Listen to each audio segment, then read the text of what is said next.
A Fundación Manolo Paz acolleu as terceiras xornadas da Fundación Manolo Paz Arte Contemporánea. O impresionante recinto de Quintáns en Cambados encheuse de numerosos rostros da vida política e social da provincia e tamén da comunidade. No acto que abre 3 xornadas de actividades divulgativas e de lecer ao redor do feito artístico, fíxoselle entrega a xestora cultural e directora durante 20 anos de Arco, Rosina Gómez Baeza. En certa medida, refrexa esta fundación e este espacio un pouco o que é Galicia. En Galicia sempre integramos, sempre sumamos, nunca nos posicionamos desde o punto de vista cultural en contra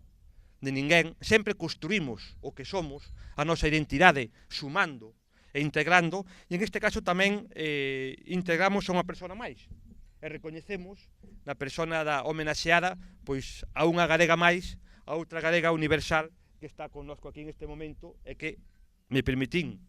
o luxo, se quer, de falar en galego porque, obviamente, ao ser de Asturias, estou seguro que entende perfectamente pois o galego.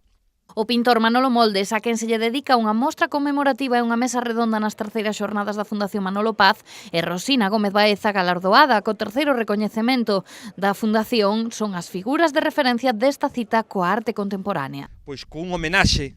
a un artista